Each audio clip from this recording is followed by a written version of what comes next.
অনেক ধাক্কাধাক্কি করে একটা সিরিয়াল পেলাম, টিকিট ৩০০ টাকা। সেজন্য মানুষ অনেক শুনেছিলাম এই ডাক্তার বলে অনেক ভালো। আবার উনি বলে সপ্তাহে একদিন আসে এখানে, তাই সময় করে চলে আসলাম। অনেকক্ষণ পরে আমার সিরিয়াল আসলো। আমি ডক্টরের চেম্বারে ঢুকলাম। ঢুকে দেখি মাঝবয়সী এক মেয়ে, বয়স ২৫ থেকে ২৬ হবে, আর আমি ২৩। আমার থেকে ২-৩ বছরের বড়। বিয়ের কথা বলতে পারি না, হলেও হতে পারে। ডক্টর একটা বেগুনি রঙের বোরখা পরছে, আর সাথে গোলাপি রঙের স্কার্ট, মেকআপ নেই। ডক্টর অসম্ভব সুন্দরী। আরেকটা জিনিস তার সৌন্দর্য বৃদ্ধি করেছে, সেটা হলো তার চোখে চশমা, বোরখার উপর সাদা আপ্রন। আমি ঢুকে সালাম দিলাম। সালামের উত্তর নিয়ে বললেন, বসেন, বলেন কি সমস্যা? আমার মাথা ব্যথা করে। কেমন মাথা ব্যথা? মাথা কি প্রচন্ড ব্যথা করে, বমি আসে? না, শরীরের তাপমাত্রা ঠিক থাকে, কিন্তু প্রচন্ড মাথা ব্যথা করে। তাপমাত্রা ঠিক আপনি কি করে বুঝলেন? আমি ওই সামনের ম্যাচে থাকি, সাথে আমার ফ্রেন্ড থাকে। মাথা ব্যথা উঠলে তার হাত দিয়ে চেক করাই তাপমাত্রা ঠিক আছে কিনা। তার মানে আপনি আনম্যারেজ? হুম। কি থেকে আপনার মাথা ব্যথা ওঠে? সে অনেক লম্বা কাহিনী, আই থিঙ্ক আপনার সেই টাইম নাই। ওকে, মাথা ব্যথা কি আপনার সপ্তাহে 7 দিন ওঠে?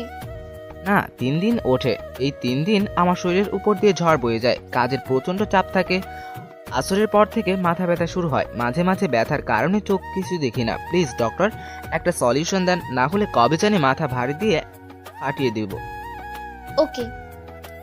ডক্টর একটা প্রেসক্রিপশনে কতগুলো ওষুধের নাম লিখলো, লেখে নিজের মোবাইল দিয়ে ছবি তুললো, তারপর আমাকে বলল, এই ওষুধগুলো খাবেন। Thanks doctor. আপনার নামটা বললেন না? ঈশান মাহমুদ, অনার্স 3rd ইয়ার। ডক্টর আমাকে তার কার্ড দিয়ে বলল, যদি কোনো প্রয়োজন পড়ে তাহলে কল দিবেন, নাম্বার কার্ডে আছে। আমি কার্ড দেখলাম, ডক্টরের নাম আনিকা। আমার জন্য এই সুবিধা কেন? আমি আপনার ডক্টর আর আপনি আমার পেশেন্ট। Oh by. বাইরে এক ফার্মাসি থেকে ওষুধ নিলাম, রুমে আসলাম, এসে শুয়ে রইলাম। একটু পরে একটা কোচিং আছে যেখানে আমি পড়াই। আমি ঈশান মাহমুদ, বাড়ি নরসিংদী, ম্যাসে ঢাকায়।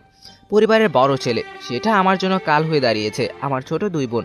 2 বোনের নাম সামিয়া আর সুবর্ণা। তাদের বিয়ের বয়স চলে আসতেছে, তাদের বিয়ে দিতে হবে। যেহেতু বড় ছেলে, তাই দায়িত্বও বেশি।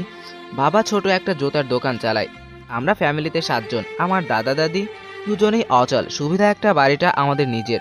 একটা জুতার দোকান থেকে 7 জনের খরচ, আবার বোনদের তাদের পড়াশোনার খরচ। তাই আমি উপার্জনের পথ দেখছি, সেটা হলো আমার মেধা দিয়ে 2টা কোচিং করাই, আবার 2টা প্রাইভেট পড়াই, আবার ভার্সিটি থেকে ক্লাস করি। কোচিং সপ্তাহে 3 দিন। এই 3 দিন আমার উপর দিয়ে ঝড় বয়ে যায়। রাতেই শুরু হয় মাথা ব্যথা।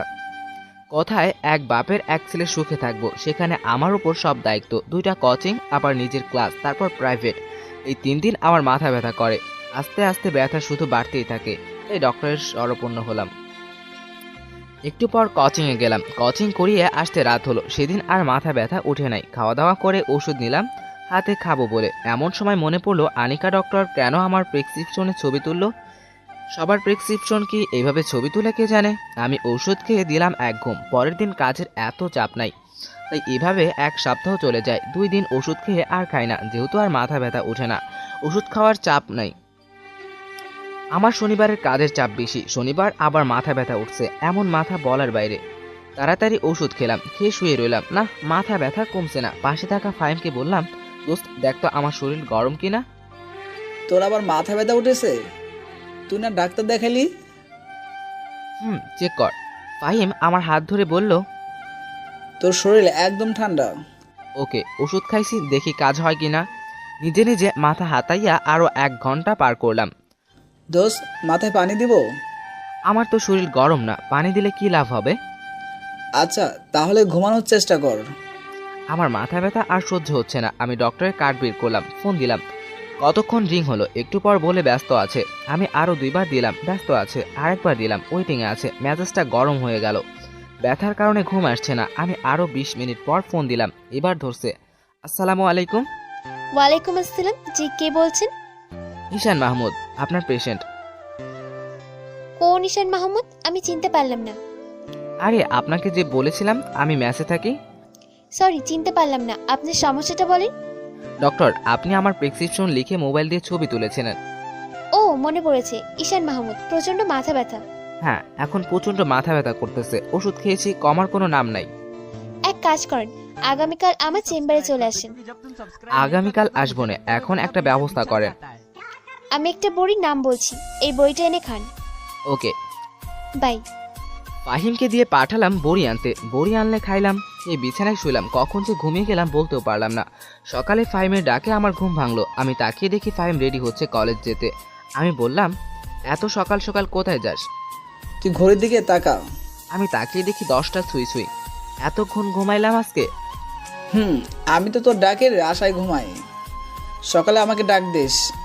আমি চিন্তা করতে লাগলাম, তাহলে কি গতকাল রাতে ডক্টর আমাকে ঘুমের বড়ি বলেছে খাওয়ার জন্য? যাই হোক, মাথাটা এখন অনেক ভালো লাগছে। Thanks doctor. আরেকটি কথা, আমার মাথায় ঘুরপাক খাচ্ছে, ডক্টর আমার প্রেসক্রিপশনের ছবি তুললো কেন? ছবি তোলার কথা শুনে সাথে সাথে আমাকে চিনে ফেলে, এমনকি আমার রোগও বলে দিল। বুঝলাম একজন দায়িত্ববান ডক্টর। আমিও কলেজ যাব, একটু দাঁড়া। একটু পর রেডি হয়ে কলেজে গেলাম। এক ক্লাস করে আমি আর ফাহিম ক্যাম্পাসের গাছতলায় এসে বসলাম। বসে দুজনে কথা বলতেছি, এমন সময় মোবাইলে কল আসলো। দেখি বাড়ি থেকে মা। কেমন আছো বাবা? ভালো মা, তুমি কেমন আছো? আব্বা শরীরটা কেমন আছে? ভালো। শুনো না, সামিয়াকে দেখতে আসছিল, তাদের পছন্দ হয়েছে। ছেলে কি করে? ছেলে ব্যবসা করে। তোমাদের ভালো লেগেছে? যৌতুক চায় 5 লাখ। কি, এত টাকা যৌতুক? তারা কি সরাসরি বলছে? না, তারা এমন ভাবে বলেছে যেটাকে যৌতুকই বলে। এখন তোমরা কি চিন্তা করছো? আমরা তো তোর দেখেই তাকিয়ে আছি। তুমি রাতের দিকে কল দিও। আচ্ছা। আমি কল কেটে দিয়ে ফাহিমের কাছে এসে বললাম। আমাকে চিন্তিত দেখে ফাহিম বলল, কি রে দোস্ত, তোকে এরকম চিন্তিত দেখাচ্ছে কেন? সামিয়ার সম্বন্ধ আসছে, যৌতুক চায় 5 লাখ। কস কি?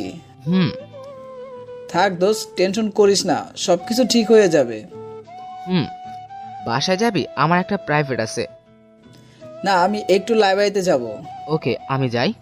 আমি উঠে বাসার উদ্দেশ্যে রওনা দিলাম। মনে মনে ভাবছি কি যে করি। 5 লাখ টাকা যৌতুক। সন্ধ্যাবেলা মার কাছে কি বলবো? আমার কাছে এত টাকা নাই। 3 বছর আগে ঢাকায় আসছিলাম। এই 3 বছরে অনেক কেটে কুটে 4-5 লাখ জমাইছি। কি যে করি। বাসায় আসলাম, এসে রেডি হয়ে গেলাম প্রাইভেটে। নিয়ত প্রাইভেট শেষ করে যাব ডক্টরের চেম্বারে। প্রাইভেট শেষ করে গেলাম ডক্টরের চেম্বারে। আমি উঠে বাসার উদ্দেশ্যে রওনা দিলাম। মনে মনে ভাবছি কি যে করি। 5 লাখ টাকা যৌতুক। সন্ধ্যাবেলা মার কাছে কি বলবো? আমার কাছে এত টাকাও নাই। 3 বছর আগে ঢাকায় আসছিলাম। এই 3 বছরে অনেক খেটে খুঁটে 4-5 লাখ টাকা জমাইছি। কি যে করি। বাসায় আসলাম, এসে রেডি হয়ে গেলাম প্রাইভেটে। নিয়ত প্রাইভেট শেষ করে যাব ডক্টরের চেম্বারে। প্রাইভেট শেষ করে গেলাম ডক্টরের চেম্বারে। গিয়ে দেখি এমন ভিড়, সিরিয়াল নিতে গেলাম। চেম্বারে ঢুকলেই 500। আমি গিয়ে পিএসকে বললাম সিরিয়াল দিতে। পিএস বলল, সিরিয়াল শেষ। সিরিয়াল শেষ মানে? আর 20 জন রোগী আছে, তাদেরকে দেখে ম্যাডাম চলে যাবে। তাহলে আমি আগামীকাল। আগামীকাল মানে? আর ভাই, একটা সিরিয়াল দেন, ম্যাডাম আমাকে চিনে। কিন্তু আমি তো চিনি না। ধুর ভাই, আপনার ভিতর কোনো মানবতা বলতে কিছুই নেই। ভাই, দিলে পরের দিন, আমার চাকরি শেষ। আপনার চাকরি শেষ হবে কেন? আমি একদিন এরকম দয়া মায়া করে একজনকে ম্যাডামের কথার বাইরে সিরিয়াল দিয়েছিলাম। তারপর আর কি, ম্যাডাম প্রচন্ড রেগে যায়। আর আমার চাকরি নট করে দেয়। পরে অনেক মিনতি করে চাকরি আবার ঠিক করি। শুনেন, ম্যাডাম প্রচণ্ড জেদি, কোনো ভুল হলেই রেগে যায়। তাই আমাদের সাবধান থাকতে হয়। সেজন্য ভাই, আমি এত বড় রিস্ক নিতে পারবো না। ইটস ওকে, আগে বুঝিয়ে বলবেন না? এই বলে আমি সেখান থেকে চলে আসলাম। আর ভাবতে লাগলাম কি করা যায়। আগামীকাল আবার আসবো। আগামীকাল আসা সম্ভব নয়, কারণ আগামীকাল কোচিং আছে। যা করার আজকেই করতে হবে। ফোন দিব না, যদি রেগে যায়। এখন একটাই উপায়, সেটা হলো অপেক্ষা করা। চেম্বার থেকে বের হওয়ার সময় ধরতে হবে। কেন জানি মনে হচ্ছে ডক্টর আমাকে একটু বেশি কেয়ার করে। কেয়ারের পিছনে কি অন্য কোনো কারণ আছে? থাকলে ভালো, কারণ ডক্টরকে প্রথম দেখাতেই আমি ক্রাশ খেয়েছি। এক জায়গায় বসে অপেক্ষা করতে লাগলাম। 1-2 জন, এভাবে 10-12 জন চলে গেছে। আমার অসহ্য লাগতেছে। মনে হচ্ছে আরো 2 ঘন্টা লাগবে। আমি আর অপেক্ষা করতে পারছি না। আসরের সময় হয়ে আসছে। ভাবলাম চলে যাব। না, কেনভাবেই হার মানা যাবে না। আমি না, কোনোভাবেই হার মানবো না। আমি অপেক্ষা করতে লাগলাম। মনে হচ্ছে পৃথিবীর সবচেয়ে কঠিন কাজ হচ্ছে অপেক্ষা করা। এইদিকে ঘুম পাচ্ছে। অনেকক্ষণ অপেক্ষা করলাম। যদি সিরিয়াল পেতাম তাহলে এই 20 জনের পরে আমাকে ঢুকতে হতো। সুতরাং অপেক্ষা আমাকে করতেই হতো। অবশেষে এই 20 জন শেষ হলো। ভাবতেছি এখন ঢুকবো নাকি বের হলে ধরবো। বের হলেই ধরবো। ঠিক 20 মিনিট পর ডক্টর বের হলো। আমি সামনে গিয়ে বললাম, ম্যাডাম, আমি ঈশান মাহমুদ। এখন আর রোগী দেখা হবে না, আগামীকাল। আপনি আমাকে আগামীকাল বলেছিলেন চেম্বারে আসতে। লিসেন, সরি শুনেন, আমি এখন আর কোনো রোগী দেখব না, ক্লিয়ার? বলে ডক্টর চলে যাচ্ছে। আমি তো অবাক, এই ব্যবহার ডক্টরের কাছ থেকে আশা করিনি। তার আবাল মার্কা পিএস কানে কানে এসে বলল, বলছিলাম না আগামীকাল আসতে, শুধুই 4 ঘন্টা অপেক্ষা করলেন। আমার শরীরটা জেলে উঠলো ঠিকই, তো শুধু শুধু 4 ঘন্টা অপেক্ষা করলাম। ভাবছিলাম ম্যাডাম একটা ভালো মানুষ, কিন্তু এখন দেখছি সে একজন মানবতাহীন মানুষ।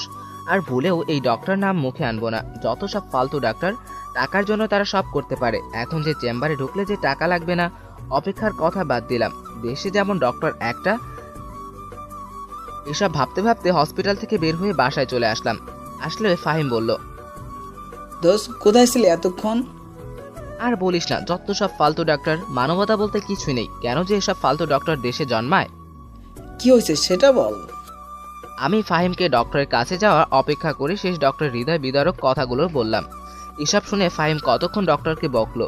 আমি আর জীবনে এই ডাক্তারের নাম মুখে আনবো না। ঠিক আছে, দেশে কি ডাক্তার একটা নাকি? আমি আর ফাহিম কতক্ষণ বকে শরীরের জিদ মিটাইলাম। আসলে আমি একটা বোকা। বোকা না হলে 4 ঘন্টা বসে রইলাম। একটু পর বাবার কাছে ফোন দিলাম। কেমন আছেন আব্বা? ভালো, তুই কেমন আছোস? ভালো। সকালবেলা মার সাথে কথা বলছি। আপনি কি বলেন? আমি তোর মায়ের সাথে একমত। ছেলে বলে কোন কোম্পানির সাথে শেয়ার আছে, তোর মা আর তোর বোনের বাড়ি দেখছে, তাদের পছন্দ হয়েছে। আপনি জানেন এখানে খরচ একটু বেশি হয়, আর 5 লাখ টাকা যৌতুক আমাদের জন্য অনেক বেশি হয়ে যায় না? কি করুন যাইব, এখন তো তুই দিতে পারবি। আমি 1 লাখ দিতে পারবো। বাকিগুলো? আমি এর চেয়ে বেশি দিতে পারবো না। এতদিনে আমি গাধার মতো খেটে খুঁটে যেটুকু জমাইছি সেটুকু দিয়ে দিয়েছি। না পারলে ক্ষেত বিক্রি করেন, আর যৌতুক তো পরেও দিলেও চলবে। তোর উপর চাপ দিব না, যতটুক পারিস দে। ওকে, বিয়ের তারিখ ঠিক হয়েছে? না ঠিক আছে, করব। বিয়ের তারিখ ঠিক করে আমাকে জানায়েন। ওকে, রাখি। কল রেখে শুয়ে চিন্তা করতে লাগলাম। যাক, মনটা এখন হালকা লাগছে। একটা উপায় তো বের হলো। বেশি অসুবিধা হলে 1 লাখের জায়গায় 1.5 লাখ দিব না। এখন আমার প্রয়োজন একটা ঘুম। কিসের ওষুধ খাইতো? ডক্টরের কথা মনে হলেই গা জ্বলে। আমি দিলাম এক ঘুম। মাত্র চোখটা লাগলো, কে জানি কল দিল। রিসিভ করে বললাম, আসসালামু আলাইকুম। কে? আগে বলিনি, সরি। আমি ডক্টর অনিকা। কোন ডক্টর? অনিকা? আমি কোনো অনিকাকে চিনি না। আমি আপনার ডক্টর। শুনেন, আমি কোনো ডক্টর দেখি নাই, আর আপনাকে আমি চিনি না। বললাম তো সরি। আমি অবাক, ডক্টর আমাকে ফোন দিয়েছে আবার আমাকে বলে সরি। ভাবতেই অবাক লাগছে। আচ্ছা, আপনি কি আমাকে চিনেন নাই? না। এত তাড়াতাড়ি ভুলে গেলেন? রাতেই না বললাম আমি ঈশান মাহমুদ, মাথা ব্যথা। খেয়াল করিনি, বোঝিনি তো। একটানে এতক্ষণ রোগী দেখলে মাথায় এমনিতেই ঠিক থাকে না, আবার সারাদিনের ক্লান্তি। পরে আমি আপনাকে চিনতে পারি। পরে আমার পিএসকে পাঠিয়ে দেখি আপনি চলে গেছেন। এখন কেন ফোন দিলেন? সরি বলতে, কারণ আমি চাই না আমি কারো চোখে খারাপ হয়ে থাকতে। তাহলে চলে আসেন আগামীকাল আমার চেম্বারে। আপনি যদি আজকে আমাকে কল না দিয়ে থাকতেন, তাহলে আমার চেহারা আর না দেখতেন। এতক্ষণ আপনি আমার কাছে একজন ব্যাড গার্ল এবং একজন ব্যাড ডক্টর ছিলেন। আর এখন একজন গুড ডক্টর এবং গুড গার্লফ্রেন্ড এবং নাইস লেডি। থ্যাঙ্কস, অনেক অনেক থ্যাঙ্কস। ওয়েলকাম। আগামীকাল আসবেন তো? দেখি, আগামীকাল কাজের চাপ অনেক বেশি। বলেন আসবেন, আমি ওয়েট করব। ওকে, আসবো। কয়টায় আসবো? 5টার দিকে। সন্ধ্যার সময় আপনি না চলে যান? আগামীকাল একটা মিটিং আছে। Okay bye. এই বলে ফোন কেটে দিলাম, আর দিলাম এক ঘুম। সকালে ঘুম থেকে উঠি, কোচিংয়ে গেলাম, কোচিং শেষে গেলাম কলেজে। এভাবেই সারা দিন কাজের চাপ শেষ। 5টার দিকে বাসায় এসে বিছানায় শরীরটা লাগালাম। কি যে ভালো লাগছে, মাথা ধরে আসছে, মনে হচ্ছে ঘুমাইতে। কিন্তু না, ডক্টরের কাছে যেতে হবে। উঠে গোসল করলাম, করে রেডি হয়ে চলে গেলাম ডক্টরের চেম্বারে। দরজার সামনে কোনো মানুষ নেই। আমি গিয়ে টোকা দিলাম। ভিতরে থেকে বলল, আসেন। আমি ভিতরে ঢুকে সালাম দিলাম। ওয়ালাইকুম আসসালাম, বসেন। থ্যাঙ্কস। আজ ডক্টর একটা খয়েরি রঙের বোরখা আর সাদা কালারের ওড়না দিয়ে স্কার্ট পরা, মেকআপ নেই। মনে চায় শুধু তাকিয়েই থাকতে। শরীর ঠিক আছে? না। কেমন লাগছে? যেরকম সব সময় লাগে। তাহলে আমি আপনাকে নতুন কয়েকটি ওষুধের নাম বলে দিচ্ছি, সেগুলো খাবেন। কিন্তু আগেরগুলো? আগেরগুলোও খাবেন, এগুলোও খাবেন। ওকে। যদি আপনার রোগ ভালো হয়ে যায়, তাহলে আপনি কি করবেন? কি করব? আপনাকে মনে মনে অনেক ধন্যবাদ দিব। হুম আমি তো আপনার থেকে ছোট। হুম তাহলে আপনি আমাকে তুমি কিংবা তুই করে বলতে পারেন। বলেন, আপনি রাগ করবেন না তো? না। থ্যাঙ্কস। আচ্ছা, আপনি এত তাড়াতাড়ি ডক্টর হয়ে গেলেন, সত্যি অবিশ্বাস্য। থ্যাঙ্কস। ওয়েলকাম। আপনার ফেসবুক অ্যাকাউন্ট ঘেটে দেখলাম আপনার উপর অনেক মেয়ে ক্রাশ, কাউকে লাভ করেন না? না, এখনো সিঙ্গেল। এত সুন্দর একটা ছেলে তারপরও সিঙ্গেল? আসলে মনের মতো কাউকে পাইনি, আর এইভাবে 5-6টা লাভ করার চেয়ে ভালো না একজনকে মন থেকে ভালোবাসা, যাকে সারা জীবন আগলে রাখবো এই বুকের ভেতর। ঠিক বলেছেন। আপনার সম্পর্কে কিছু বলেন। এমন সময় কে জানি ডক্টরের মোবাইলে ফোন দিল।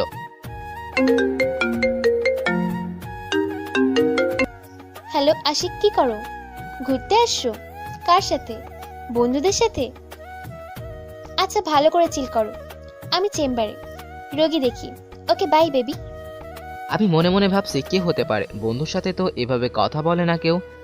লাস্টে বেবি বলাতে আমার সব ক্লিয়ার হয়ে যায়, ডক্টরের বয়ফ্রেন্ড। এটাই ছিল আমার কপালে। অনেক দিন পর একটা মেয়ে পছন্দ হয়েছে, তারও বলে বয়ফ্রেন্ড আছে। কে ছিল? বয়ফ্রেন্ড। ওহ, রাগ করছেন? রাগ করবো কেন? এ কি, তুমি কাঁদছো? না না, কই না তো।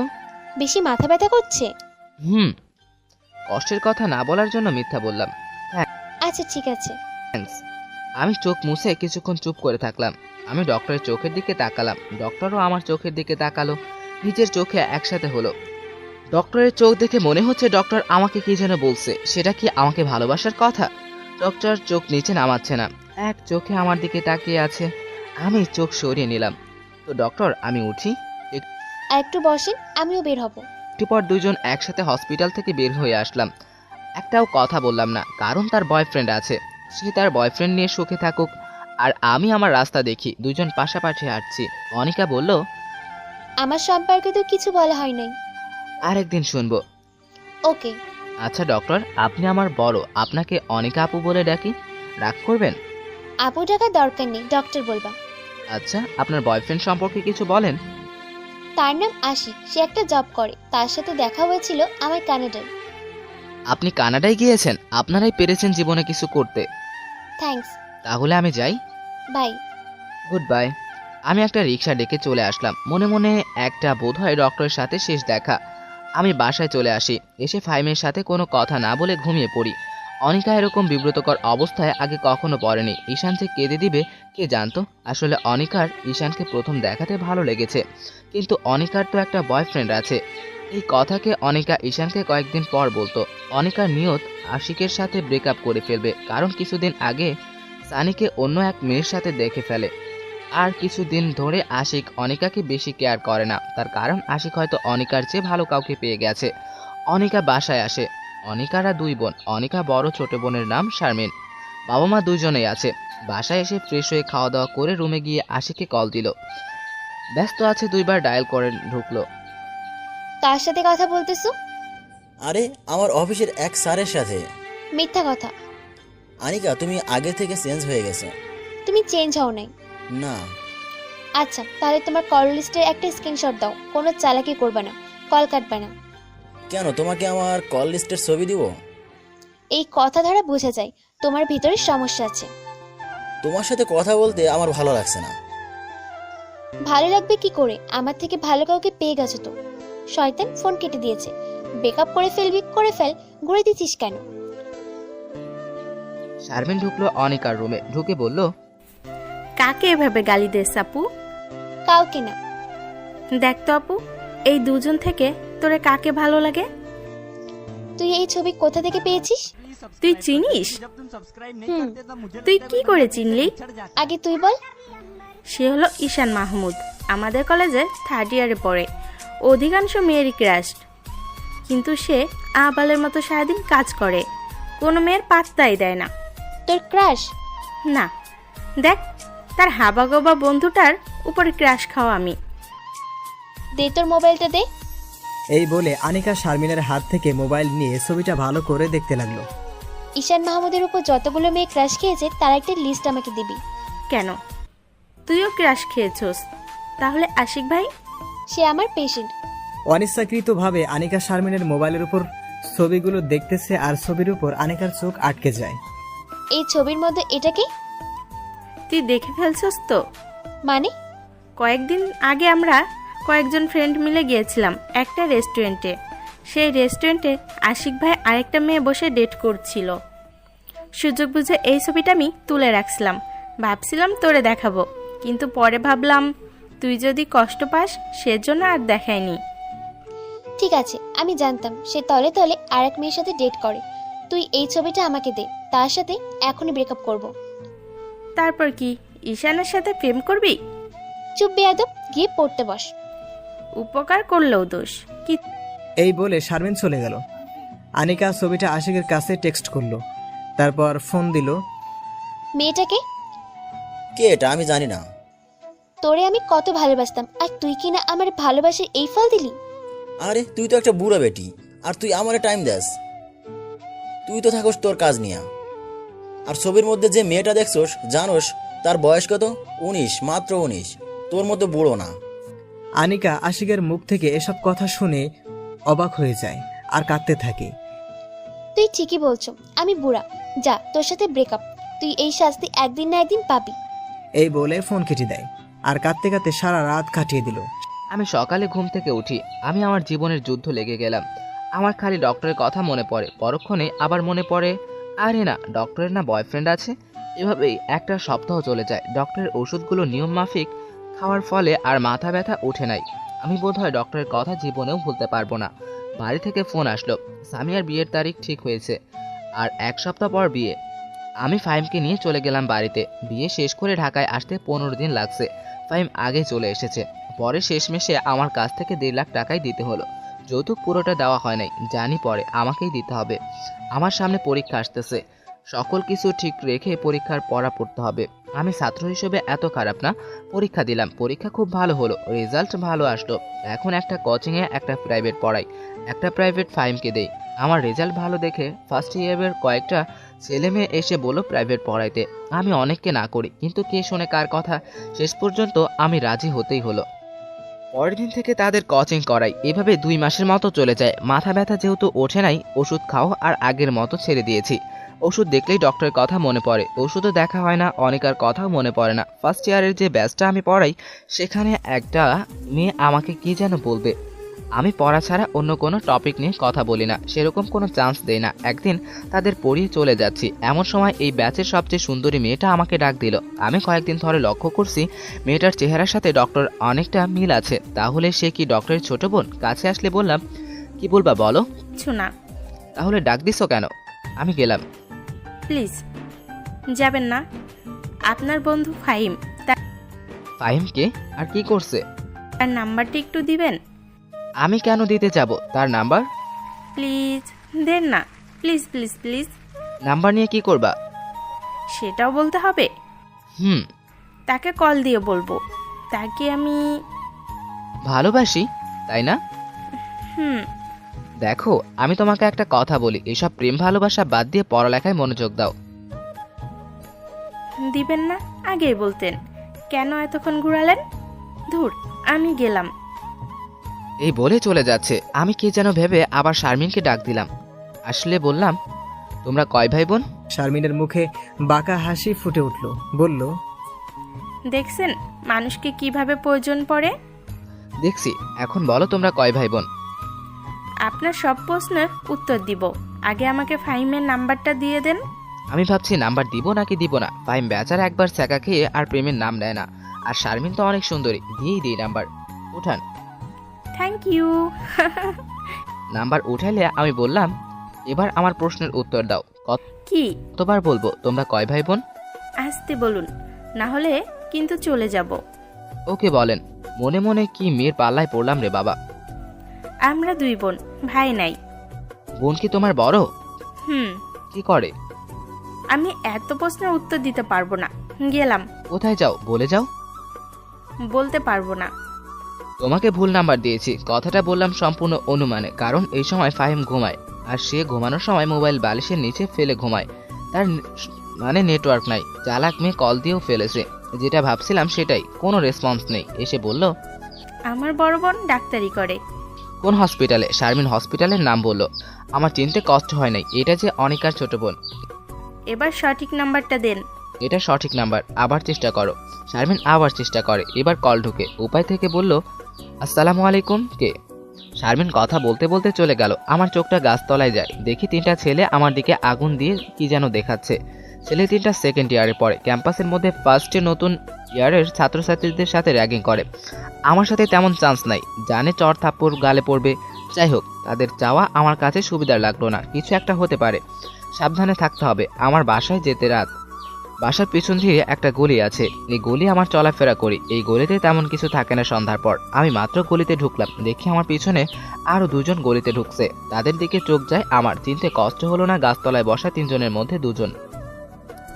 এই গলিতে তেমন মানুষ থাকে না সন্ধ্যার পর। আমি মাত্র গলিতে ঢুকলাম, দেখি আমার পিছনে আরও 2জন গলিতে ঢুকছে। তাদের দিকে চোখ যায় আমার। চিনতে কষ্ট হলো না, গাছতলায় বসা 3জনের মধ্যে 2জন। তারা আমার দিকে অনেকখানি দূরে। আমি ভাবলাম কোনো একটা ঝামেলা হতে পারে। আমি আবার হাঁটার গতি বাড়িয়ে দিলাম আমার। আর একটু সামনে এগিয়ে দেখি বাকি আরেকজন। আমি বুঝতে কষ্ট হলো না এটা একটা ফাঁদ। আমি হাঁটার মধ্যে মোবাইল বের করে ফাহিমকে মেসেজ করলাম, যত তাড়াতাড়ি সম্ভব বাসার পিছনের গলিটায় আসার সমস্যা পড়েছি। মেসেজটা করে সুবোধ বালকের মতো আমি হেঁটে চলে যাচ্ছি। এমন ভাব করলাম যেন আমি তাদের দেখিনি।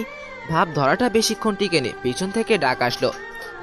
ওই দাঁড়া, তোর সাথে কথা আছে। আমি না শোনার ভান করে হেঁটে চলে যাচ্ছি। ওই, তোরে বলছি না দাঁড়াইতে। আমি এবারও না শোনার ভান করে হেঁটে চলেছি। এবার সামনের জন আমার পথ আটকালো, বলল, তোরে ডাকছে, শোনস না? কি বলবি বল। ডাক দিছি, শোনস নাই কেন? প্রয়োজন মনে করিনি, কি বলবি বল, আমি চলে যাচ্ছি। তোর যাইতে দেরি আছে, তোর সাথে আমার অনেক বোঝাপড়া আছে। আমি তোদের কোনো সমস্যা করেছি? ক্যাম্পাসের সব সুন্দরী মেয়েরা তোর পেছনে ছুটে, আজ তোর এমন অবস্থা করব যাতে কোনো মেয়ে তোর দিকে তাকাতে লজ্জা পায়। তোর শারমিনের সাথে কি? সকালে তার সাথে হাসাহাসি করে কি কথা বলতেছ? একটা কথা ভুলে যাস না, আমি কিন্তু তোদের বড়। এখন চুপচাপ বলে যা, কোনো সমস্যা হবে না। পরে কিন্তু তোদের খবর আছে। তোকে এমন মারবো যাতে তুই কোনো কথাই বলতে পারিস না। তুই কি শারমিনকে পটিয়ে ফেলছিস, নাকি তোর সাথে রুম ডেট করার অফার দিছে? তুই তো রুম ডেট করতে পারবি না। আমাদের ঠিকানাটা বল, আমরা চলে যাব না। এই বলে তারা হাসতে লাগলো। আমার মাথায় রক্ত উঠে যাচ্ছে। 3জনের সাথে একা পারবো না। ফাইম এখনো দেরি করছে কেন? মেসেজ দেখলে তাড়াতাড়ি আসার কথা।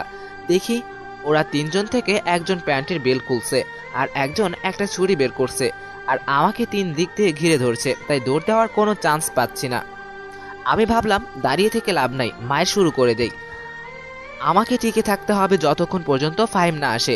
আমি ছুরিগুলো ছেলেটাকে কানের নিচে গরম জায়গায় শরীরের যত শক্তি আছে তত শক্তি দিয়ে আঘাত করলাম। তারা হয়তো আমার কাছ থেকে এমন আঘাত আসবে কল্পনাও করেনি, তাই প্রতিঘাত করার কোনো সুযোগই পায়নি। যে জায়গায় আঘাত করেছে ঠিক সেই জায়গায় গিয়ে লাগলো। ছেলেটা ও মাগু এক চিৎকার দিয়ে নিচে পড়ে গেল। বাকি 2জন ততক্ষণে নিজেকে সতর্ক করে ফেলেছে, আর তাদের চোখ মুখে জ্বলে উঠেছে প্রতিশোধের আগুন। হাতে বেল্টওয়ালা ছেলেটা আমাকে বেল্ট দিয়ে মাথায় আঘাত করার চেষ্টা করছিল। আমিও যেহেতু সতর্ক ছিলাম, তাই সাথে সাথে মাথায় নুয়ে ফেলি। আমার মাথার উপর দিয়ে চলে যায় সে। আবার নতুন করে আঘাত আনতে কিছুটা সময় লেগেছিল। ওই ফাঁকে আমি তার ঘাড়ে সজোরে আঘাত আনলাম, সব শক্তি দিয়ে। মায়ের টাল সামলাতে না পেরে সেও চিৎকার দিয়ে নিচে বসে পড়ে। এই ফাঁকে 3য় জন সুযোগ পেয়ে গিয়েছিল। 3য় জন আমার কোমরে দিল এক লাথি। আমি টাল সামলাতে না পারে নিচে পড়ে গেলাম। এই ফাঁকে বাকি 2জন উঠে আমার উপর চড়াও হলো। 3জন আমাকে এলো পাথারে লাথি মারছে আর বলছে, মার শালারে মার। শালায় কি ঘুষি দিল, ঘাড়ি লড়াইতে পারতেছি না। কথা বলছে আর মারছে। আমি হাত দিয়ে প্রতিরক্ষা করছি। আমার নাক দিয়ে ব্লিডিং হচ্ছে, মুখের কয়েক জায়গায় কেটে যাচ্ছে, অনবরত রক্তে পড়ছে। এমন সময় ফাইভের কণ্ঠ কানে আসলো, এই মাদার, এই খান পোলারা দাঁড়া, সাহস থাকলে দাঁড়া। ফাইমের হাতে একটা লাঠি। এই লাঠি ওরা 3জন দৌড়ে, আর ফাইম দৌড় দেখে কে। ফাইম যেভাবে দৌড়ে আসছে যে কেউ দেখলে ভয় পেয়ে যাবে। আমার কাছে এসে বলল, সরি দোস্ত, দেরি হয়ে গেল। ওকে ওকে। আমি ওয়াশরুমে ছিলাম, বের হয়ে দেখি তোর মেসেজ দেখার সাথে সাথে আমি চলে আসি। আমি তোরে কিছু বলছি, দেখ আমার অনেক ব্লিডিং হচ্ছে, আমাকে কোনো ডক্টরের কাছে নিয়ে যা। আমি তো তোরে ধরছি। ফাহিম আমাকে ধরে গলি থেকে বের করে রাস্তায় নিয়ে আসে, একটা গাড়ি ডাক দেয়। আমি গাড়িতে উঠি। আমার নাক দিয়ে রক্ত বের হচ্ছে, মুখের কয়েক জায়গায় কেটে গেছে, পিঠে একটু বেশি ব্যথা করছে। হাত দিয়ে দেখি অনেক রক্ত, বুঝলাম ছুরি দিয়ে আঘাত করছে, অনেক ব্লিডিং হচ্ছে, তাই আমি জ্ঞান হারাই। আনিকা আশিকের সাথে ব্রেকআপ করার পর একা হয়ে গেছে। প্রতি রাতে কোনো জানি ঈশানের কথা মনে পড়ে। চেম্বারে ঈশান আর আসে না, কারণ হয়তো ঈশানের রোগ ভালো হয়ে গেছে। আনিকা কোনোভাবেই ঈশানকে ভুলতে পারছে না। আনিকার খালি ঈশানের কান্নার কথা মনে পড়ে আর ফুপিয়ে কেঁদে ওঠে। সব সময় আনিকা নিজেই বলে, সান্ত্বনা দেয়, ঈশান তুই তো আমারও ভালোবাসতো। আমি জানি তুই একদিন আসবি। আসলে যে ঈশানকে করবে অনিকা, সেটা অনিকাই জানে। এভাবে অনিকার 2 মাস চলে যায়। ঈশানের কোনো দেখা নাই। বাড়ি থেকে বিয়ের কথা বলছে, ভালো এক সম্বন্ধ আসছে, বলছে বিয়ে করার জন্য। অনিকা এই বাহানা সেই বাহানা দিয়ে দেরি করছে। শেষমেশ অনিকা নিজেকে সিদ্ধান্ত নিল নিজেই ঈশানের সাথে দেখা করবে আর নিজের ভালোবাসার কথা বলবে। এই দিনরাত অনিকার রুম শারমিন এসে নাচতে থাকে খুশিতে। এদিকে অনিকা টেনশনে বাঁচে না, আর নিজের বোন কিনা নাচে। দিল এক ধমক, শারমিনের মুখটা কালো হয়ে যায়। ধমকের কারণে শারমিন কেঁদে দেয়। কাঁদতে কাঁদতে চলে যাচ্ছে আর বলতে লাগলো, আপু তুই না অনেক খারাপ। আমি টেনশনে বাঁচি না। আব্বা আম্মা বিয়ের জন্য চাপ দিচ্ছে, আর তুই কিনা খুশিতে নাচোস। যা, তোর সাথে আমি আর কথাই বলবো না। ব্যাপারটা ছিল ঈশানকে নিয়ে। এই বলে শারমিন সেখান থেকে চলে আসলো। আনিকা ঈশানের নাম শুনে আটকে যায়। ঈশানের ব্যাপারে কি বলবে শারমিন? পরক্ষণে মনে পড়লো, আরে ঈশান আর শারমিন তো একই কলেজে পড়ে, নিশ্চয়ই কিছু একটা হয়েছে। শারমিন যেহেতু খুশিতে নাচছে, তাহলে নিশ্চয়ই ভালো খবর। এসব চিন্তা করে শারমিনকে ডাক দিল। 5-6টা ডাক দিলেও শুনুনি, তার মানে অনেক রাগ করছে। আনিকা জানে শারমিনের রাগ ভাঙানো এত সহজ না। আনিকা ভাবতে লাগলো কি করে রাগ ভাঙানো যায়। এখন একটা উপায়, তার পছন্দের খাবার বানানো। আনিকার যতটুকু মনে পড়ে শারমিনের পছন্দের খাবার পিৎজা। কিছু করার নেই, পিৎজার অর্ডার দিয়ে দিল। পিৎজা আসলে পিৎজা নিয়ে আনিকা শারমিনের রুমে গেল। গিয়ে দেখে শারমিন শুয়ে আছে। আনিকা গিয়ে শারমিনের সাথে মজা করা শুরু করলো। ওই আমার গুলুগুলু আপুটা রাগ করছে। কোথায় রাগ করেছে, গালে নাকি মুখে? দেখ তোর জন্য কি আনছি। যা, তোর সাথে কোনো কথাই নাই। ওকে, তাহলে পিৎজাটা আমি একাই খাই। কি, তুই পিৎজা আনছস? শুয়া থেকে উঠে বসলো। হুম। দে আপু দে। তোর রাগ ভাঙছে? হুম। তারপর 2 বোন মিলে পিৎজা খেতে লাগলো। অনিকা জিজ্ঞেস করলো, ঈশানের ব্যাপারে কি যেন বলছিলি? আমি জানি তুই এই প্রশ্নটা করবি, কারণ তুই আরও আগেই ঈশানের উপর ক্রাশ খাইছস। খাইছি, এখন বল। শারমিন ঈশানের কাছে প্রাইভেট পড়া। সকলে সব কথা অনিকাকে বলল শারমিন। এক পর্যায়ে অনিকার মুখে উজ্জ্বল হয়ে যায়, কারণ ঈশান কারো প্রেমে পড়ে নাই। আর শারমিনের বোনের সম্পর্কে অনেক কিছু জিজ্ঞাসা করায় বুঝতে পারলো এখনো অনিকাকে ভালোবাসে। তার মানে ঈশানের কাছে গেলে হতাশ হবে না। খুশিতে অনিকা শারমিনকে নিয়ে নাচতে থাকে। অনিকা ফাহিমের কথা শুনে বলল, আগে পড়াশোনায় মনোযোগ দে, প্রেম ভালোবাসা পরও করতে পারবি। ধুর আপু, তুই আর ঈশান ভাই সম্পূর্ণ এক হলে ভালো। এই বলে নাচতে অনিকা নিজের রুমে চলে যায়। গিয়ে শুয়ে ঘুমিয়ে পড়লো। শারমিন ভাবছে আমি প্রেম করলে তুই জানবি কোথা থেকে। শারমিনও ঘুমিয়ে পড়লো। এই বলে নাচতে অনিকা নিজের রুমে চলে গেল।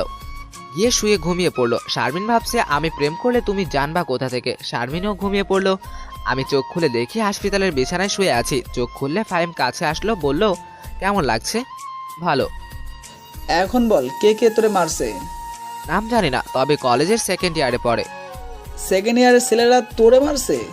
হুম। তুই কি করেছিস? না, তোর জন্যই তো আমি মার খেলাম। আমার জন্য মানে? তোর উপর ক্রাশ খাওয়া মেয়েটা শারমিন, তার জন্য। ওই যে শারমিন সকালে যে ফোন দিয়েছিল? তার সাথে কথা বলছি দেখে শালার পুতেরা আসছে আমারে মারতে। তুই কোনো টেনশন করিস না, শারমিনকেও দেখে নেব, ওই শালাকেও দেখে নেব। এক নার্স এসে বলল, আপনাদেরকে বেড ছেড়ে দিতে হবে। কেন? কারণ এখানে অন্য রোগী আসবে। কেন? আমরা তো সিটের ভাড়া দেব। তাহলে উপরতলার উন্নত মানের বেডে যান। একদিনের ভাড়া 10,000 টাকা। মানে কিছু না, আপনাদের এই বেড ছেড়ে দিতে হবে, বাস শেষ। ওকে ফাহিম, আমি ঠিক আছি, ছেড়ে দিচ্ছি। আপনার ব্যবহার ভালো লাগলো না। কি করবেন? যত সব ফালতু, কোথা থেকে যে আসে এগুলো হসপিটালে, ছোট লোকের বাচ্চা। ফাহিমের এমনই মাথা গরম, একে আমাকে মারছে। এরপর এই নার্সের এসব কথা শুনে রেগে উঠে যায়। ফাহিম কেন চিন্তা না করেই গেছে চট দিতে। আমার এক হাত খালি আছিল, সাথে সাথে ধরে ফাহিমকে বাইরে নিয়ে আসি। বললাম, এই নার্সকে পরে দেখে নিব। তুই আমার ধরলি কেন? চর দিয়ে সব দাঁতগুলো ফেলে দিতাম। দেখ বিল কত হয়েছে, আমি এখানে বসি। এতক্ষণ আমার হসপিটালটা ভালো করে দেখা হয়নি। হসপিটালের এদিক ওদিক তাকিয়ে আমার চোখ বড় হয়ে যায়। আরে এ তো অনিকা, যে হসপিটালে কাজ করে এটা তো সেই হসপিটাল। এই করিডর পার হলেই তো অনিকা বসে আছে চেম্বারে। এত কাছে বসে আছে আমার ভালোবাসা। মন চাচ্ছে উড়াল দিয়ে চলে যেতাম তার কাছে, কিন্তু গেলে কি লাভ হবে, তার তো বয়ফ্রেন্ড আছে। আচ্ছা গেলে তো অসুবিধা নেই, কেন জানি মন চাচ্ছে অনিকাকে এক নজর দেখতে। সম্ভবত ভালোবাসি সে কারণে। ফাহিম এসে বলল, দোস্ত বিল 10,000 টাকা। এই তো টাকা। কি করলো? একটু পিঠে সেলাই করলো আর মুখে ওয়াশ করে ব্যান্ডেজ করে বেঁধে দিল। সামান্য এতটুকু কাজের জন্য এত টাকা হয় কি করে? আমি এরকমই প্রশ্ন করেছিলাম, তারা বলে তবে ইনজেকশন দিয়েছে সেগুলো নাকি অনেক দামি। ঠিক আছে, দেখি কি করা যায়। তুই এক কাজ কর, যে নার্স আমাদের সাথে খারাপ ব্যবহার করছে তার নামটা জেনে আয়। তুই দাঁড়া, একটু পরে এসে বললাম। তানহা? নার্সের তানহা? তানহা নামটা সুন্দর, কিন্তু একটা ডাইনি। আমি এক জায়গায় যাব, তুই আমাকে হেল্প কর। কোথায় যাবি? আমাকে ধর, তোকে বলি। আমি যে মাথা ব্যথার জন্য ডক্টর দেখিয়েছিলাম সেই ডক্টর চেম্বার একটু সামনে, তার কাছে যাচ্ছি। কিন্তু তার কাছে গিয়ে কি লাভ হবে? জানি কোনো লাভ হবে না। আর এই ডক্টরকে আমি 2 মাস আগে ভালোবেসেছিলাম। এত কাছে যেহেতু তাই এক নজর দেখেই যাই। ওকে যা। আর শোন, এই ডক্টরের বোনের নাম শারমিন। কি কস? ওই দেখ ডক্টরের চেম্বার, আমি যাই। কতক্ষণ লাগবে? জানি না। এই বলে আমি অনিকার চেম্বারের সামনে চলে আসি। তার এই পিএস এসে বলল, এখন কোনো রোগী দেখা হবে না। ম্যাডামকে বলেন ঈশান মাহমুদ আসছে।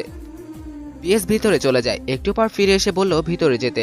আমি ভিতরে ঢুকলাম, দেখি ডক্টর উল্টো দিকে চেয়ার ঘুরিয়ে বসে আছে। আমাকে মুখ দেখাবেন না, যেটার জন্য এত কষ্ট করে আমি এখানে আসলাম। দেখাবেন না তাহলে ভিতরে আসতে বললেন কেন? আমি চলে যাচ্ছি, এই বলে বসা থেকে উঠলাম। দেখি ডক্টর তার চশমাটা রেখে সোজা হেঁটে আমার কাছে চলে আসে। এসে কোনো কথা না বলে আমার মাথায় ধরে সোজা তার নরম গোলাপি ঠোঁট দুটো আমার ঠোঁটে লাগিয়ে দেয়। আমি এর জন্য প্রস্তুত ছিলাম না। 30 সেকেন্ড পর ছেড়ে দিল। সে চোখ বন্ধ করে রাখছে। এটা কি ছিল জানি না। এবার আমি তার পিছনে কোমরে হাত রেখে টান দিয়ে আমার একেবারে কাছে এনে আমি নতুন করে আমার ঠোঁট তার ঠোঁটে লাগিয়ে দেই।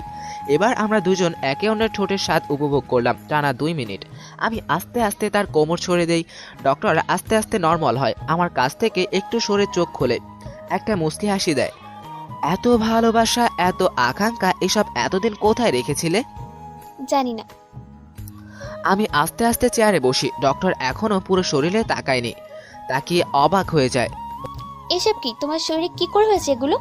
বলে, এত উত্তেজিত হওয়ার কোনো কারণ নেই, আমি ঠিক আছি। কোথায় তুমি ঠিক? পিঠে ব্যান্ডেজ, মাথায় ব্যান্ডেজ, হাতে ব্যান্ডেজ। অনিকা উঠে এসে আমার শরীর দেখতে লাগলো, দেখে বলল, তোমার মনে হয় 3-4 জন মিলে গণধোলাই দিছে। কি করে হলো সব, খুলে বলো। আমি অনিকাকে রাতের ঘটনা, হাসপাতালে আসা এবং সবশেষে নার্সের কথাটা বললাম। নার্সের কথা শুনে অনিকা রেগে যায়, বলে, তুমি একটু বসো, আমি সব ঠিক করে দিয়ে আসছি। সব ঠিক আছে, তোমাকে কিছু ওষুধ লিখে দিচ্ছি, সেগুলো খাইবা আর পুরো 2 সপ্তাহ রেস্ট থাকবা। এতদিন রেস্টে থাকতে পারবো না। কেন? শুনো, আমি 2টা কোচিং, একটা প্রাইভেট পড়াই। আমি যদি 2 সপ্তাহ এসব বন্ধ রাখি তাহলে আমার অনেক ক্ষতি হয়ে যাবে। কি ক্ষতি? আমি এখানে মেসে থাকি, মেসের ভাড়া, খাওয়া, আর আমাদের ফ্যামিলি মেম্বার 6 জন। আব্বার একটা ছোট জুতার দোকান, সেটা দিয়ে চলে না। তাই আমি এখানে গাধার মতো খেটে খুঁটে কিছু টাকা ইনকাম করে বাড়িতে পাঠাই। এখন যদি 2 সপ্তাহ সব বন্ধ রাখি তাহলে কি অবস্থা হবে? অনিকা উঠে আমার কাছে এসে বসলো, বসে আমার হাত ধরলো। ঈশান, তোমার সমস্যা আমার সমস্যা। আমি তোমাকে ভালোবাসি, তুমি বাসো না? বাসি, কিন্তু কিন্তু কি? তোমার না একটা বয়ফ্রেন্ড আছে? তার সাথে তো আমি 2 মাস আগে ব্রেকআপ করেছি। ওহ, খুব ভালো। আমি তোমাকে খুব ভালোবাসি। আমি জানতাম তুমি আমাকে অনেক ভালোবাসো। হুম। তুমি কোনো টেনশন করো না, তুমি 2 সপ্তাহ রেস্ট নাও, দেখবে সব ঠিক হয়ে যাবে। তুমি বলছো? আচ্ছা, তুমি তো বললে তোমাকে 3 জন মারলো, কেন মারলো সেটা তো বললে না। তোমার বোন শারমিনের কারণে। অবশ্য তার এখানে কোনো দোষ নাই। তার সাথে সকালে কথা বলছিলাম, সেটা 3 জন ভালো চোখে দেখেনি। শারমিন এখানে জড়িত আছে, তার খবর আছে। মোবাইল বের করলো ফোন করার জন্য, তাকে ফোন দিব না, তার এখানে কোনো দোষ নাই। ওকে, তোমার মোবাইলটা দাও। গতকাল রাতে ভেঙে গেছে। এখন কি করবা? ফাইমকে দিয়ে নতুন মোবাইল কিনবো। জানো আমার এখন কি মন চাচ্ছে? কি মন চাচ্ছে? এখানে তোমার সাথে বসে সারাদিন কথা বলতে। আমারও মন চাচ্ছে। তুমি চলো তোমাকে বাসায় দিয়ে আসি। যাবা? চলো তাহলে। আর শোনো, তোমার আর কোনো বিল দিতে হবে না।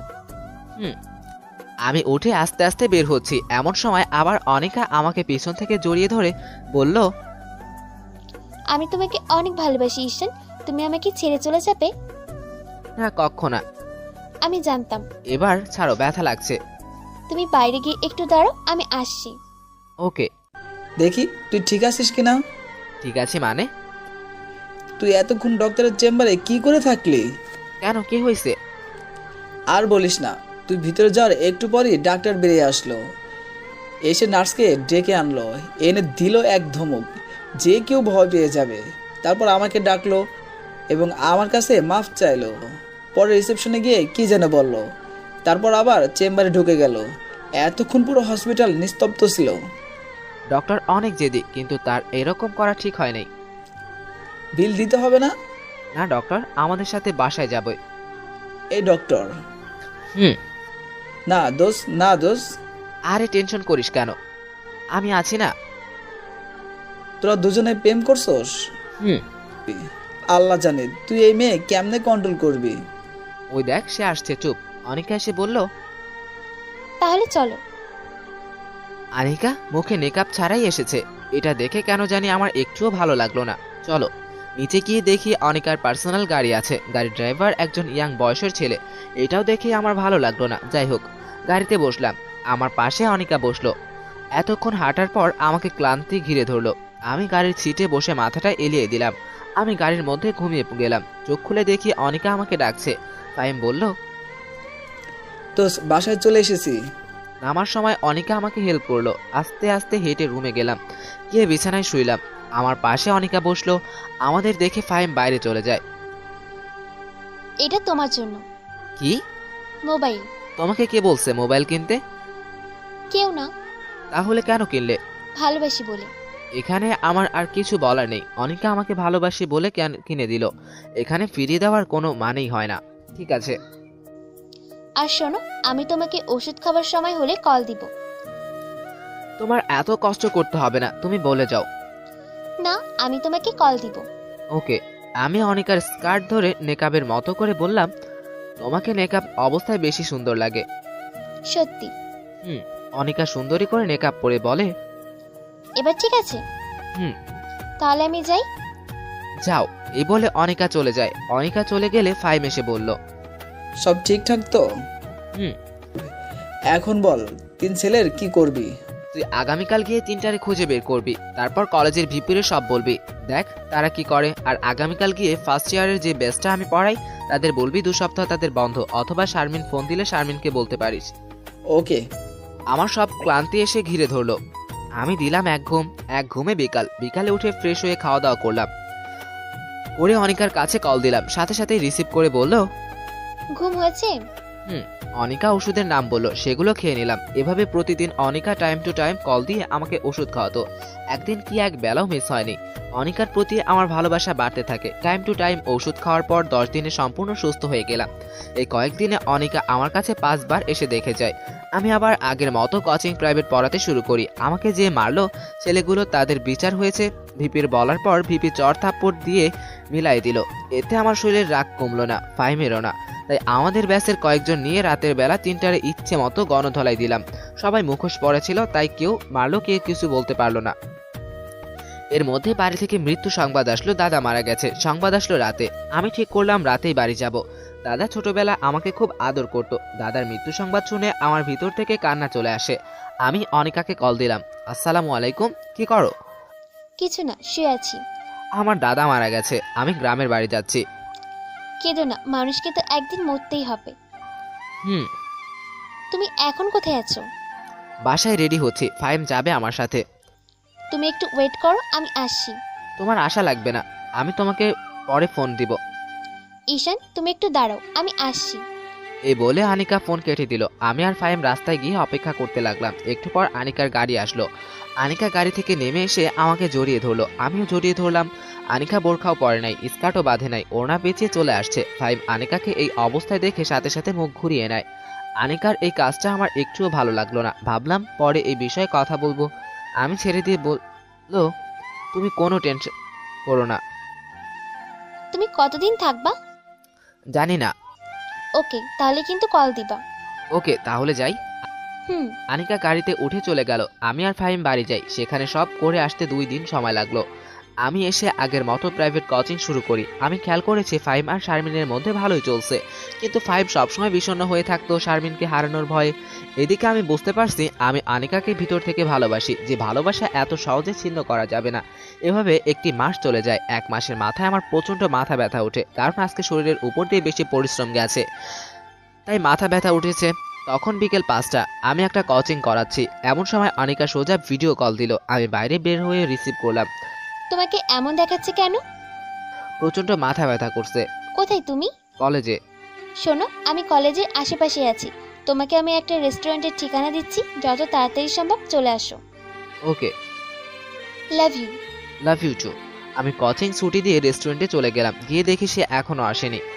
আমি একটা সিটে বসে অপেক্ষা করতে লাগলাম। একটু পর দেখলাম অনিকা আসছে। আমার অনিকাকে দেখে রাগ উঠে যায়, কারণ অনিকার মুখে নাই কোনো মেকআপ আর টাইট একটা বোরখা পরেছে, যা দেখে আমার পুরো মেজাজ গরম হয়ে যায়। আমি নিজেকে কন্ট্রোল করে হাসি মুখ নিয়ে বললাম, আসছো তুমি? তোমার কি আগের সমস্যা? হুম। আমি টেবিলে মাথা দিয়ে মাথা নিচু করে বসে রইলাম। তার সাথে কথা বলতে ভালো লাগছে না। সে অন্তত মেকআপটা দিয়ে আসতো। তোমাকে সিটি স্ক্যান করাতে হবে। এই বলে অনিকা আমার মাথাটা হাতিয়ে দিচ্ছে। আমার খুব লাগছে। এভাবে 10 মিনিট মাথা হাতাইয়া দিল। আমার এখন অনেক ভালো লাগছে। আমি ইচ্ছে করে প্রশংসা করলাম না, কারণ সে আমার কথা শুনেনি। ভালো লাগছে। ভালো লাগছে। অনিকা এই পাশ থেকে উঠে আমার পাশে বসলো। পাশে বসে আমার মাথায় হাতিয়ে দিচ্ছে। এভাবে আরো 10 মিনিট মাথা হাতিয়ে দিল। আমি মাথায় উঠলাম। মাথা ব্যথা অনেকটাই কমে গেছে। দাও আর একটু মাথায় হাতিয়ে দিই, ভালো লাগবে। না, আপাতত চলবে। ওকে। আসলে মাথা ব্যথা অনেকটাই কমে গেছে, তাই প্রশংসা না করে পারলাম না। বিয়ের পর কিন্তু কিছু করো আর না করো, এভাবে মাথা কিন্তু হাতিয়ে দিতেই হবে। আমার মাথা বানাতে ভালো লাগে। থ্যাঙ্কস। আমাকে কোনো সময় থ্যাঙ্কস দিবা না। দরকার হলে বকা দিবা, তবুও থ্যাঙ্কস দিবা না। ওকে। শোনো, একটা কফি খাও, ভালো লাগবে। তুমি কিন্তু আমার একটা কথা মানোনি। কি কথা? এত তাড়াতাড়ি ভুলে গেলে? কাজে ব্যস্ত থাকি তো, মিস্টেক হতে পারে। মেকআপ। ও, মনেই থাকে না। আর সাথে সাথে মেকআপ লাগিয়ে ফেলো। ঠিক আছে, সাথে তোমার আরো 2টা কাজ করতে হবে। কি কি? তোমাকে আর লুজ বোরকা পরতে হবে, আর তোমার ড্রাইভারকে বাদ দিতে হবে। মেয়ে ড্রাইভার দেখাও পাও কিনা। ওকে, দেখা যাক। তুমি রাগ করছো? না। দেখো, আমি তোমাকে ভালোবাসি। আমি চাই তুমি আর আমি একসাথে সারা জীবন থাকে, আমার স্বপ্নের মতো করে তোমাকে সাজাতে। এখন যদি তুমি আমাকে সেই সুযোগ না দাও, তাহলে তো হচ্ছে না। আনিকা ব্যাগ থেকে একটা বড়ি বের করলো, দিয়ে বলল, এখন বাসায় গিয়ে কিছু খেয়ে এটা খাবে। ওকে, তুমি চলে যাচ্ছ? হুম। আর একটু বসো, কফি তো খাওয়া হলো না। তুমি খাও, আমি গেলাম। এই বলে আনিকা চলে গেল। আমি কফির অর্ডার দিলাম। কফি খেয়ে আমি বাসায় চলে আসি। বড়ি খেয়ে ঘুমিয়ে পড়লাম। আনিকাও বুঝতে পারছে ঈশানকে ছাড়া আনিকার জীবন অচল। ঈশানকে আনিকা ভিতর থেকে ভালোবেসে ফেলেছে। ওই আশিকের ক্ষেত্রে এরকম ছিল না, কিন্তু ঈশানের প্রতি যেমন অনুভূতি তেমন ছিল না। আনিকা ইচ্ছে করে ঈশানের সাথে এরকম করছে, কারণ আনিকা ঈশানকে পরীক্ষা করছে। আনিকা যুক্তিটা এভাবে দিয়েছে, ঈশান আমাকে ভালোবাসে, আমি ঈশানকে ভালোবাসি।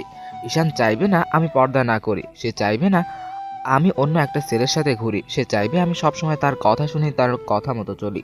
এখন যদি আমি ঈশানের কথা না শুনি, তাহলে ঈশান রাগ করবে। এই রাগ করার মানেই ঈশান আমাকে ভিতর থেকে ভালোবাসে। এখন যদি ঈশান রাগ না করে, তার মানে ঈশানের মন থেকে আনিকা উঠে যাচ্ছে। ঈশান মনে মনে ভাববে, আনিকা থাকুক আনিকার মতো আর আমি থাকি আমার মতো। তারপর আস্তে আস্তে কয়েকদিন যাওয়ার পর দুজনের সম্পর্ক খারাপ হয়ে যাবে। আর ঈশান যদি আনিকাকে মন থেকে ভালোবাসে, তাহলে যত কষ্টই হোক আনিকাকে নিজের কাছে আগলে রাখবে। এখন যদি নিজেকে কঠোর হতে হয়, তাহলে ঈশান তাই করবে। এভাবে আনিকা যুক্তি দিল ঈশানকে পরীক্ষা করার জন্য, কারণ আনিকা চায় না আশিকের মতো ঈশানকে হারাতে। ঈশানের সামনে গেলে আনিকা ইচ্ছে করে নেকাব খুলে যায়। অন্য যে কোনো সময় আনিকা নেকাব পরে থাকে। আর আনিকা নতুন ড্রাইভার দেখে ফেলেছে, আর কয়েকটা লুজ বোরকা যেগুলো ঈশানের ভালো লাগে সেগুলো কিনে রাখছে। আনিকা বিকালে ঈশানের কাছ থেকে এসে রুমে বসে আছে। এমন সময় শারমিন আনিকাকে পিছন থেকে জড়িয়ে ধরলো। আনিকা বলল, তোর কি হয়েছে, এত খুশি লাগতেছে কেন?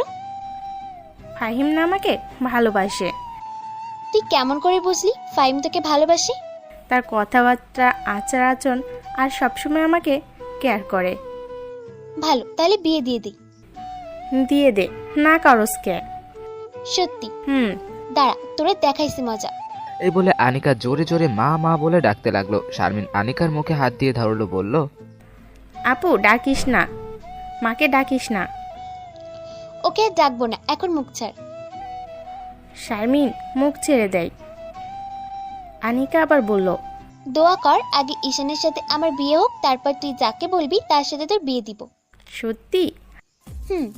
এমন সময় আনিকার মা ঘরে প্রবেশ করলো। প্রবেশ করে বলল, শারমিন তুই একটু ঘরে যা তো। আনিকার সাথে আমার কথা আছে। আমি শুনি। না, ঘরে যা। শারমিন চলে যায়। তুই কি বিয়ে করবি না? করব। তাহলে তুই কিছু বলছিস না কেন? কি বলতাম? দেখ, তোর জন্য এখন অনেক সম্বন্ধ আসছে, আর কয়েকদিন পর কি এমন সম্বন্ধ আসবে? দেখ মা, সামনে শুক্রবার তোকে দেখতে আসবে, না করছিস না। কিন্তু মা, আমার একজন পছন্দের মানুষ আছে। তাহলে তো সেটা খুশির খবর। ছেলেটা কে? শারমিনের কলেজে 3rd ইয়ারে পড়ে। তাহলে ছেলেটাকে একদিন বাড়িতে নিয়ে আস। ওকে মা। আনিকার মা চলে যায়। আনিকার মা চলে গেলে শারমিন এবার আনিকার কাছে এসে বলল, আপু মা কি বললো রে? বলবো ঈশানকে বাড়িতে নিয়ে আসতে। আপু তাহলে তোদের বিয়ে হচ্ছে? না রে, এখনো বলতে পারি না, দোয়া কর যাতে বিয়েটা হয়ে যায়। ঈশানের বাড়ি থেকে কি হ্যাঁ বলেছে? তুই কি তার বাবা মার সাথে দেখা করেছস? না, এ বিষয়ে তার সাথে কথা বলবো। আপু তুই আমার একটা উপকার করবি? কি উপকার? তুই ঈশান ভাইকে জিজ্ঞাসা করবি ভাই মামাকে মন থেকে ভালোবাসে কি না। ওকে, জিজ্ঞাসা করব না। তাহলে আমি যাই। ওকে যা। আনিকা শুয়ে শুয়ে ভাবছে, ঈশান এখনো কল দিচ্ছে না কেন? প্রতিদিনই তো এই সময় কল দেয়। তাহলে কি ঈশান রাগ করেছে? এত তাড়াতাড়ি রাগ করার কথা না। আনিকা নিজেই কল দিল, ধরছে না। 3 নাম্বার বার ধরলো। ফোন ওঠাতে দেরি হলো কেন? তুমি যে বড়ি দিয়েছিলে সেটা খেয়ে ঘুমিয়ে পড়েছিলাম। এত তাড়াতাড়ি? হুম। আগামীকাল তো আমরা দুজন অবসর, চলো না আমরা দুজন ঘুরতে যাই। কোথায়? কাল দেখা করলে জায়গা সিলেক্ট করব। ওকে। তাহলে আগামীকাল সকালে দেখা হচ্ছে। এই বলে আনিকা ফোন রেখে দিল। আনিকা ভাবছে কোনো ভুল করছে না তো সে। আনিকা আবার আগের মতো টাইট বোরখা আর মেকআপ না পরে ঈশানের সামনে যাবে এবং দেখবে ঈশানের প্রতিক্রিয়া কি আসে। এই বলে আনিকা ফোন রেখে দিল। আনিকা ভাবছে কোনো ভুল করছে না তো সে। আনিকা আবার আগের মতো টাইট বোরখা আর মেকআপ না পরে ঈশানের সামনে যাবে এবং দেখবে ঈশানের প্রতিক্রিয়া কি আসে। আমি সকালে ঘুম থেকে উঠি অনেক দেরিতে। উঠে দেখি ফাহিম ওয়াশরুমে। আনিকা রাতে জানি কি বলেছিল মনে নাই, মনে পড়েছে। কোথায় জানি ঘুরতে যাবে, কয়টায় যাবে, ধুর। একটু পর এমনি ফোন দিবনে ফাহিম ওয়াশরুম থেকে আসলো। আমি বললাম, দোস্ত শারমিনের সাথে কেমন চলছে? রাতে কি স্বপ্নে শারমিনকে দেখছোস? ঘুম থেকে উঠে শারমিনের কথা জিজ্ঞেস করছোস? আরে না। ভালো, এখন কেমন জানি তার জন্য একটা মায়া কাজ করে। মন চায় খালি তার মুখটা দেখতে ইচ্ছা করে। এটাই ভালোবাসা। বাড়ি থেকে না বিয়ের জন্য বলছে, কি করব? শারমিনের কথা বলে দে, কিন্তু এখন না। দেখ ফাহিম, আনিকার বয়স কিন্তু বেশি। আগে তোর বিয়ে হোক তারপর। বুঝছি, ওকে। শুন, শারমিন মেয়েটা কিন্তু অনেক ভালো। তাকে আবার আগেরটার মতো হারিয়ে ফেলিস না। যদি চলে যায়? যতটা সম্ভব তাকে বেশি সময় দিবি। ওকে। আমার মোবাইলে কল আসলো, দেখি বাড়ি থেকে ফোন আসলো। হ্যালো মা, কেমন আছো? ভালো। তুই কেমন আছোস? ভালো। তোর জন্য একটা খুশির খবর আছে। কি খুশির খবর? তোকে না মেয়ের বাড়ি থেকে দেখতে আসছে। মানে হলো তোর বাবার বন্ধু যে আবুল ভাই, তার একমাত্র মেয়ে তোকে পছন্দ করেছে। তার বাবা এবং তার মা গতকাল আমাদের বাড়িতে আসছে, এসে সব দেখে গেছে। তাদের তোকে পছন্দ হয়েছে এবং বাড়ি ঘরও। আর তোর বাপের আর আমার মেয়েকে অনেক ভালো লেগেছে। আমার মাথায় আকাশ ভেঙে পড়লো। মা এসব কি বলছে? না না, এই মেয়েকে চিনি না জানি না বিয়ে ঠিক করে ফেলছে। আর এইদিকে আনিকাকে নিয়ে ঘর সংসার করার স্বপ্ন দেখছি। দেখো মা, তোমাকে আমি পরিষ্কার করে বলে দিই, আমার ঢাকায় একজন মেয়ে পছন্দ আছে, আর বিয়ে করলে আমি তাকেই করব। কিন্তু আমাকে তো বললি না। এই যে এখন বললাম। সেটা তোর বাপ যে বলেছে বিয়ে দিলে তোকে এই মেয়ের সাথেই বিয়ে দিবে। বাবার চিন্তা ভাবনা।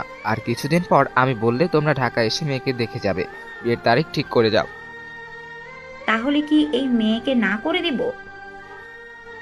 ডাইরেক্ট না করে দাও যৌতুক। আর একটু চিন্তা ভাবনা করে দেখ, মেয়ের বাবা স্বেচ্ছায় 5 লাখ টাকা যৌতুক দিতে রাজি হয়ে আছে।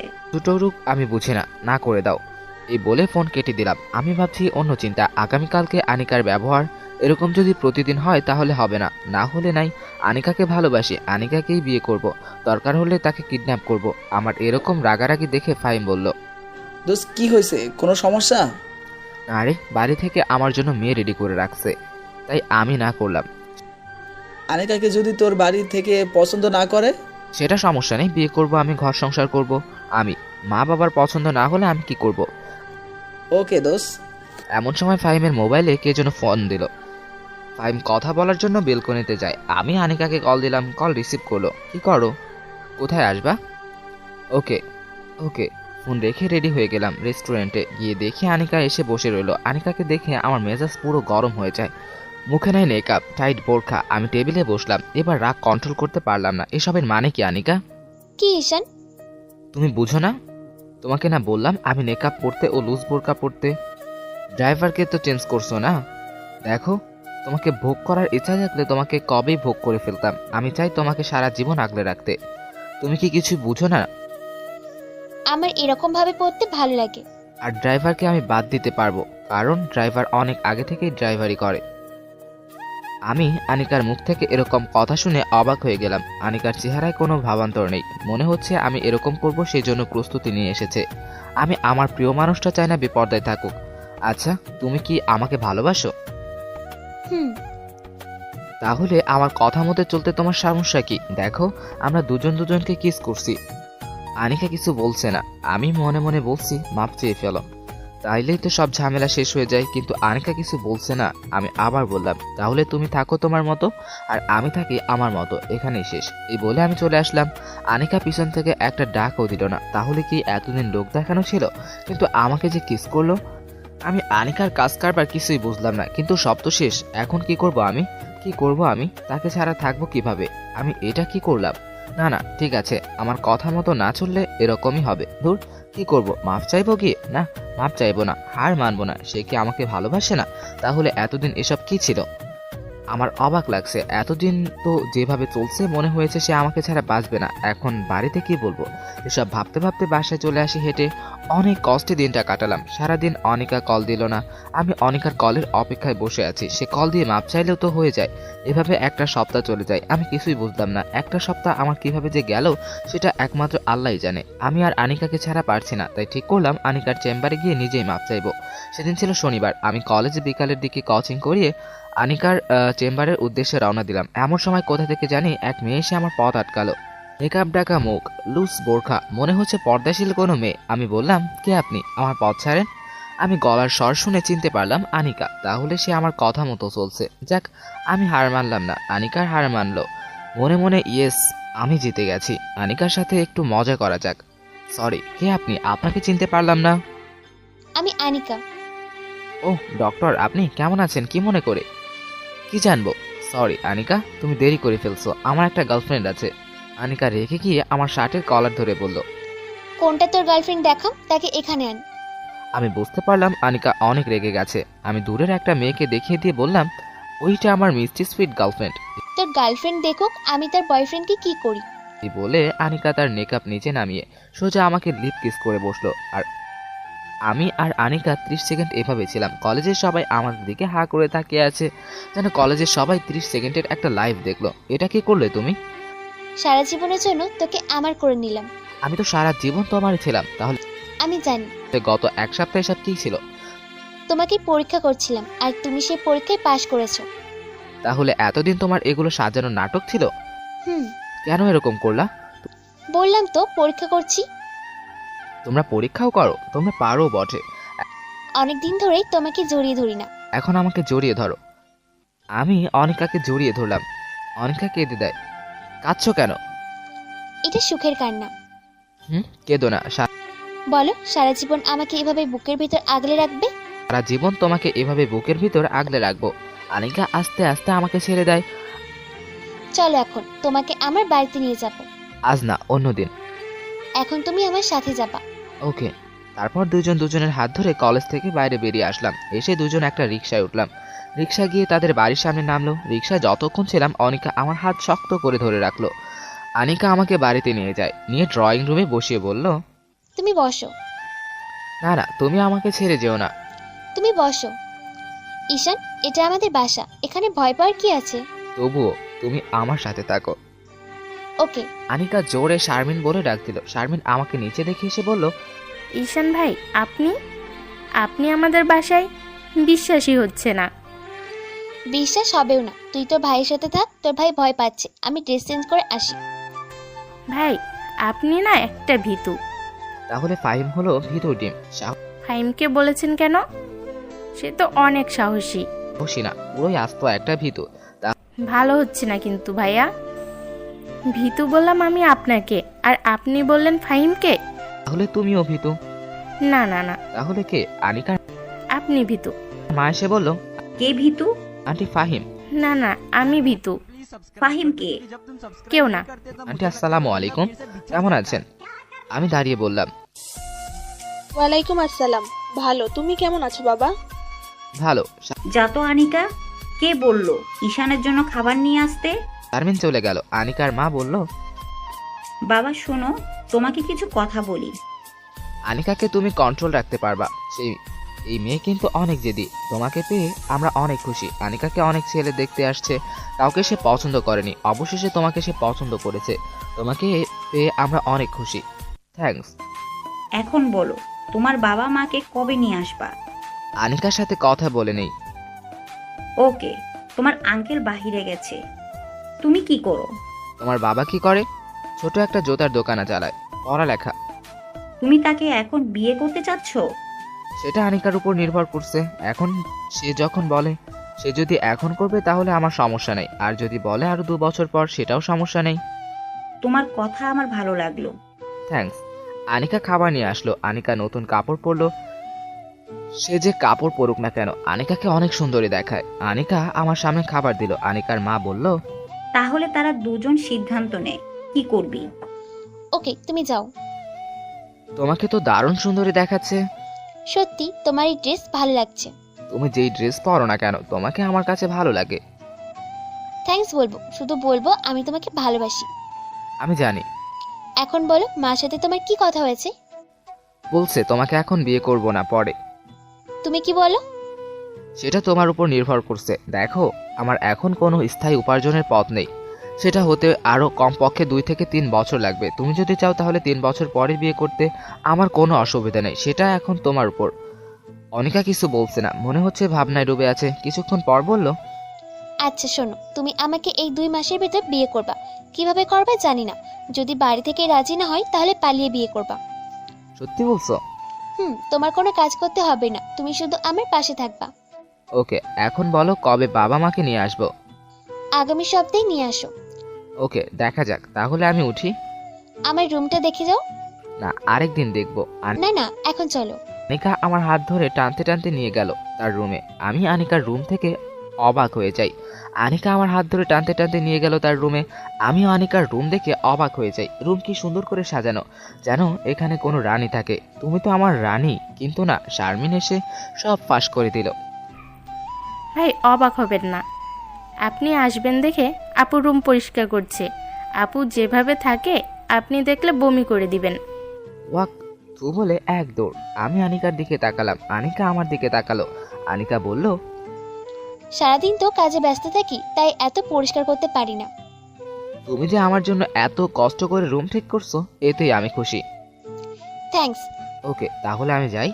আমি আনিকার মার সাথে দেখা করে বাসায় আসলাম। এসে বাড়িতে কল দিলাম। আসসালামু আলাইকুম, কেমন আছো মা? ভালো, তুই কেমন? হ্যাঁ। ওকে, শুক্রবার দুপুরের দিকে আসবা। তুই এই মেয়েকেই বিয়ে করবি? আচ্ছা, আমরা আসবো। আমি ফোন কেটে দিলাম। এভাবে একটা সপ্তাহ চলে যায়। 1 সপ্তাহে আমার 3 বছরের ইনকাম হাতে আসলো। দেখি মাত্র 2.5 লাখ টাকা। একেবারে হতাশ হলাম। সব আমি আমার ফ্যামিলিকে দিলাম। যাই হোক, ফ্যামিলি মানে আমি, তাদের সুখ মানে আমার সুখ। এখন নিজের জন্য কিছুই নেই। হায়রে কপাল, ফ্যামিলিকে না দিয়ে যদি সব আমার হাতে থাকতো তাহলে হয়তো 10 থেকে 15 লাখ টাকা থাকতো। কেননা আমি গাধার মতো খাটছি আমার পরিবারের জন্য। যাই হোক, তারা আমার মা বাবা। সেদিন ছিল শুক্রবার, দুপুরের দিকে তারা আছে। আসছে মা বাবা ছোট বোন যেটার এখনো বিয়ে হয় নাই, আর এক চাচা চাচি আসছে। আমি তাদের আনিকার বাড়িতে নিয়ে গেলাম। এতক্ষণ মা আর বাবা আমাকে অনেক কথা বলে তাদের পছন্দ করা মেয়েকে বিয়ে করতে, কিন্তু কে শুনে কার কথা। আনিকার বাবা মা এসে তাদের ভিতরে নিয়ে যায়। আমি আমার ছোট বোন সুবর্ণাকে নিয়ে আনিকার রুমে যাই। গিয়ে দেখি আনিকা আর শারমিন বসে আছে। আমি সুবর্ণার সাথে শারমিনকে আর আনিকাকে পরিচয় করিয়ে দিলাম। শারমিন আর সুবর্ণা সেম বয়সের। আমি বললাম, শারমিন তুমি সুবর্ণাকে বাড়িটা একটু দেখাও। ওকে সুবর্ণা চলো, তারা দুজন বাইরে। আমি বললাম আনিকাকে, আনিকা তোমাকে কিছু কথা বলি, মন দিয়ে শোনো।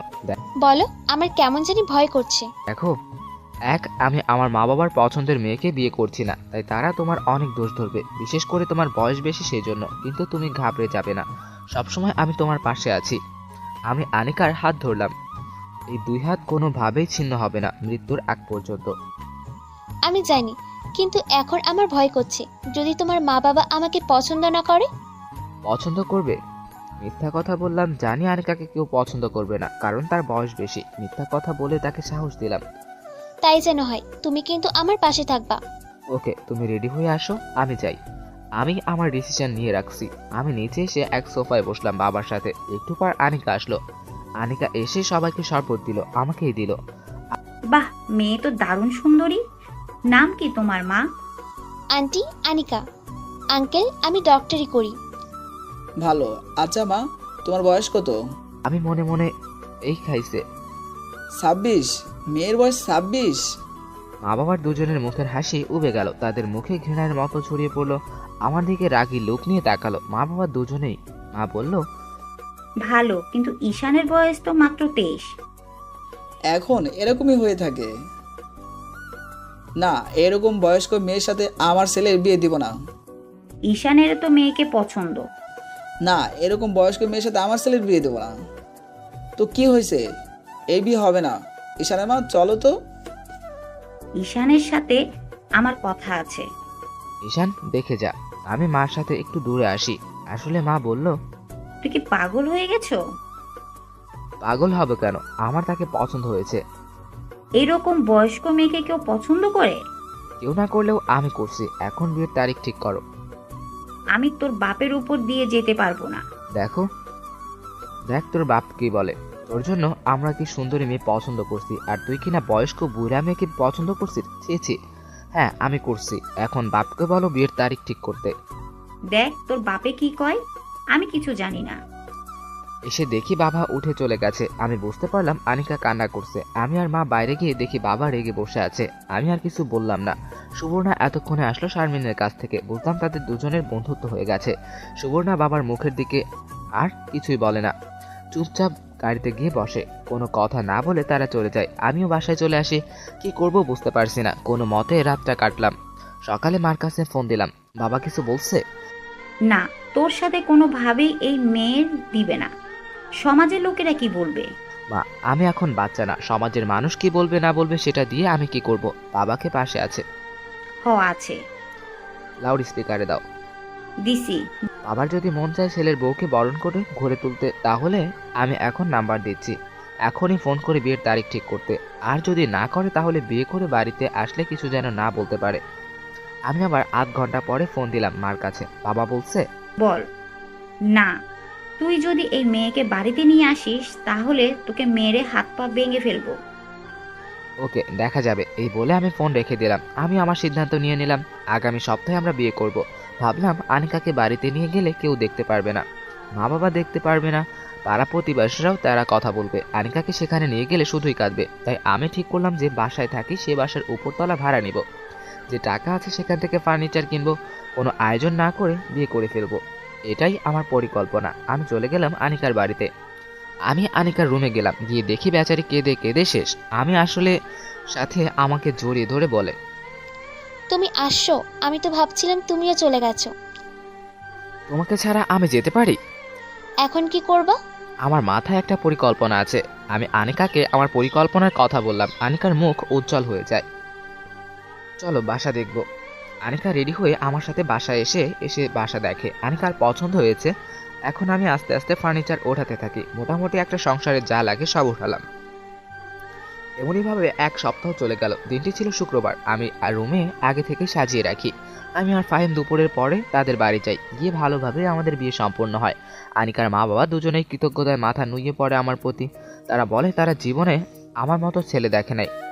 ফাহিমকে সাক্ষী রেখেছি, আমি আজ রাতে তার সেই রূপের ভিতর হারিয়ে যাব। আমি আনিকাকে নিয়ে বাসায় আসি। ফাহিম সুন্দর করে আমার বাসর ঘর সাজায়। যেহেতু আমার শরীরের উপর দিয়ে আজ অনেক ধকল গেছে, তাই আমার পুরনো রোগ মাথা ব্যথা করতেছে। আনিকা বাসর ঘরে গিয়ে বসে আছে। ফাহিম আমাকে ঠেলা দিয়ে ঘরে পাঠিয়ে দেয়। আমি ঢুকে দরজা লাগিয়ে দিলাম। আনিকা ঘোমটা দিয়ে বসে আছে। আমি গিয়ে ঘোমটা উঠালাম। আমি বালিশটা মাথার নিচে দিয়ে শুয়ে পড়লাম। আনিকাকে বললাম, আনিকা মাথাটা একটু হাতিয়ে দাও না। আনিকা আমার মাথা হাতিয়ে দিচ্ছে। আমার যে কি ভালো লাগছে। আমি ভাবছি সারাটা জীবন আমি ব্যর্থ। যে ফ্যামিলির জন্য আমার সবটুকু দিলাম, সেই ফ্যামিলি কিনা নিজের পছন্দের মেয়েকে বিয়ে করেছে বলে ফ্যামিলি থেকে আলাদা করে দিল। আরে কপাল। কিন্তু আনিকার মতো একটা বউ পেয়ে নিজেকে সার্থক মনে হচ্ছে। আনিকা মাথা হাতিয়ে দেওয়া আমার অনেক ভালো লাগছে। এভাবে মাথা হাতিয়ে দিলে না ঘুমিয়ে পড়া যায়। ঘুমিয়ে গেলাম একেবারে সকালে। ফুরফুরে মেজাজ নিয়ে ঘুম থেকে উঠলাম। আনিকা রুম ঝাড়ু দিচ্ছে। মুখের দিকে তাকিয়ে বুঝতে পারলাম মুখে তার অতৃপ্তির হাসি। আমি আনিকাকে পিছন থেকে জড়িয়ে ধরে ঘাড়ে কিস করতে থাকি। আনিকা উপভোগ করতে থাকে। আমি ঘাড়ে কিস করতে করতে ঠোঁটে গেলাম। এবার দুজনকে লিপ কিস করতে করতে আনিকা আমাকে বিছানায় ফেলে দিল। পরে কি হলো বুঝতেই পারছেন। এভাবে ভালোই চলছিল আমাদের সংসার। মাঝে মাঝে ঝগড়া হতো, কিন্তু দিন শেষে আমরা দুজন একই সাথে একই বিছানায়। আমাদের টাকা নিয়ে কোনো সমস্যা হয় নাই। 1 মাসের ভিতর আনিকা ফ্ল্যাটে পুরোটা ফার্নিচার দিয়ে ভরে ফেলে, কারণ সংসারটা তার। আনিকা ডাক্তারি করে সংসার চালাইতো। আমি প্রাইভেট কোচিং করিয়ে বাড়িতে টাকা পাঠাই। যাই হোক, তারা আমার মা বাবা। ঠিকই, তারা 2 বছর আগে আমার একটা চাকরি হয়। তখন আনিকা প্রেগনেন্ট। আমাদের একটা মেয়েও হয়। তখন বাড়ি থেকে সবাই দেখতে আসে এবং আনিকার কাছে ক্ষমা চায়। আমি বুঝতে পারছি, দেখতেছি তারা আমাকে ছাড়া অচল, তাই তারা গ্রহণ করে নিল। পরে ফাহিম আর শারমিনের বিয়ে ধুমধামভাবে হয়ে যায়।